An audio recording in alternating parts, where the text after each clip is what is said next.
cette année 2022, on va célébrer le 500e anniversaire, non pas d'une maison de champagne effervescent, mais de l'installation de la famille Filipona dans le vignoble. Donc on fête une longue tradition viticole et vinicole en Champagne, toujours dans le même secteur de la Champagne, à Ailly et à Mareuil-sur-Ailly, dans le cœur historique, dans le cœur qualitatif de la Champagne.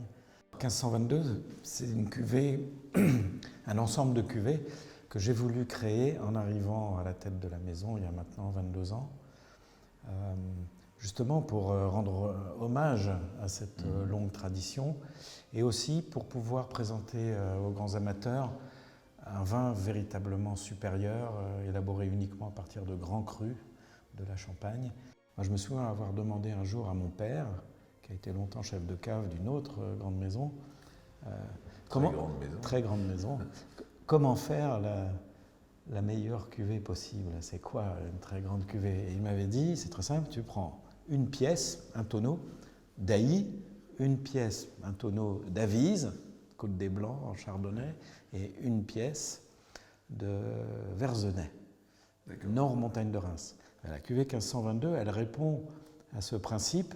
Il y a approximativement un gros tiers d'Ailly, il y a un plus petit tiers de Mailly, qui est le cru voisin, également grand cru, mais le cru voisin de Verzenay, et puis une pièce, un tiers environ, de Chardonnay. Alors en général, chez Filipona, plutôt d'Auger ou du Ménil-sur-Roger, mais là encore, ce sont des grands crus de la Côte des Blancs. Mais chez Filipona, on a quand même l'habitude de plutôt millésimer assez fréquemment et d'assurer la qualité du millésime par une plus grande sélection. C'est-à-dire qu'on en fait peut-être un peu plus souvent que certaines autres maisons, mais on en fait moins, de manière à assurer le meilleur du millésime. Le Léon, c'est un ensemble de 5 parcelles contiguës qui fait environ 2,5 hectares.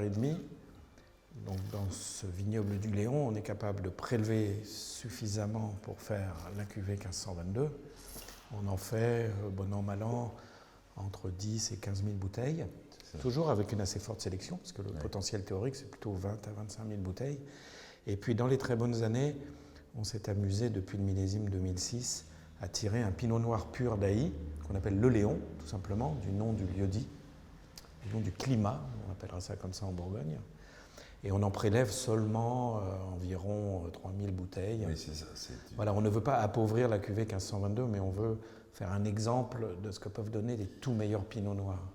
Une droiture, une intensité, une vivacité qui est superbe. Et ça donne un côté apéritif en même temps qui est assez magnifique et très prégnant. Ailly est un petit peu plus froid que Mareuil, mais Ailly est également extrêmement calcaire. Et ça fait toujours ressortir des arômes poivrés, parfois même dans des millésimes bien mûrs, des arômes de piment, carrément des arômes de piment rouge. Ils sont très intéressants, ils sont très typiques de ce terroir. On est extrêmement frappé, là encore, de ne pas sentir un côté oxydatif, boisé. Le bois joue son rôle, mais pas du tout dans un domaine d'oxydation. Pas du tout vers l'oxydation. Ça, c'est la marque de Filipona, c'est ça. Notre personnalité, c'est l'intensité du fruit, des raisins bien mûrs de grand terroir, tout en préservant la fraîcheur naturelle de cette matière première, de ces très beaux raisins, puisqu'ils poussent sur des terroirs frais. Et on ne veut pas enlever ça, on ne veut pas abîmer ça en l'oxydant. On vinifie d'abord les différents lots, le plus séparément possible.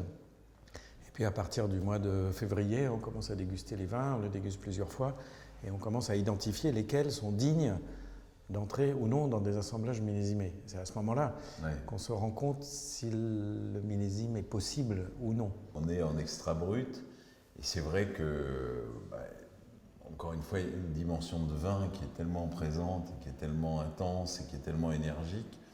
On ne voit pas trop ce qu'apporterait un dosage supérieur. Mais c'est un choix systématique ou c'est... C'est un choix systématique. On a décidé, il y a maintenant une vingtaine d'années, que dès le début de... Quand j'ai repris la direction de la maison, que le dosage devait être abaissé, donc on l'a abaissé, on a passé tous les vins millésimés en extra brut. Dans un premier temps, on ne l'a pas marqué sur les étiquettes. Et puis, depuis quelques années, on le marque sur les étiquettes, parce que ça ne fait plus peur aux gens. Au contraire, c'est une mention qualitative aujourd'hui. Mais c'était déjà le cas techniquement depuis 20 ans. À 4,25 g.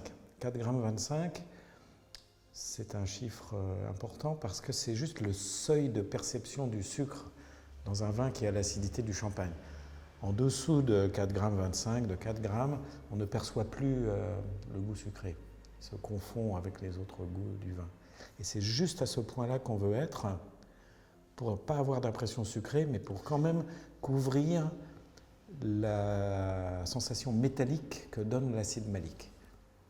Si le vin a un goût, ça vient des raisins. Ça ne vient pas du travail qu'on a fait. Le travail, c'est la préservation de ce goût.